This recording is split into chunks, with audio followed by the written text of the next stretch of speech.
एक गांव में एक लड़की अपने माता पिता के साथ रहती थी। वह बहुत ही साहसी और निडर थी। एक दिन वह अपनी सहेलियों के साथ जंगल में लकड़ियां लेने के लिए गई। लकड़ियां चुनते चुनते वह अपनी सहेलियों से आगे निकल गई। अब अंधेरा भी हो रहा था, इसीलिए उसकी सहेलियों ने सोचा कि शायद वो हमसे पहले ही घर चली गई होगी, इसीलिए वो अपने घर वापस चली गईं। अब वो जंगल में अकेली रह गई थी। काफ़ी रात हो गई थी। जंगल में चारों तरफ सन्नाटा फैला था। वह धीरे धीरे चले जा रही थी।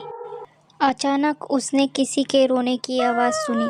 वह रुकी और इधर उधर नज़र घुमा के देखा। उसे कोई दिखाई नहीं दिया।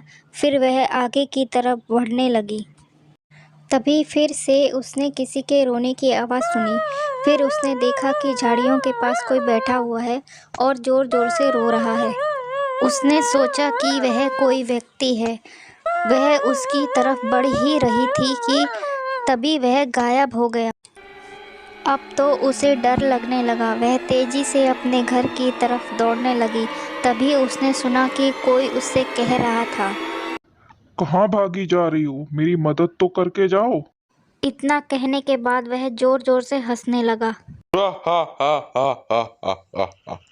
वो लड़की भगवान शिव को बहुत मानती थी और रोज मंदिर भी जाती थी, लेकिन मांगती कभी कुछ नहीं थी। भागते भागते शिव जी को यही कह रही थी, मैंने आपसे कभी कुछ नहीं मांगा, लेकिन आज मुझे आपकी ज़रूरत है। मुझे अपने घर जाना है। और यह कहते हुए रास्ते में ही बेहोश होकर गिर गई। सुबह जब उसकी आँख खुली तो वह अपने घर पर थी। उसने अपनी माँ से पूछा, माँ मुझे यहाँ कौन लाया? तो माँ ने बताया कि एक सज्जन तुम्हें यहाँ छोड़कर गए। जब वो सज्जन तुम्हें घर लाए उस वक्त तुम बेहोश थी। उन्होंने बताया कि मैं जंगल के रास्ते से जा रहा था, तभी मुझे ये बच्ची बेहोश मिली।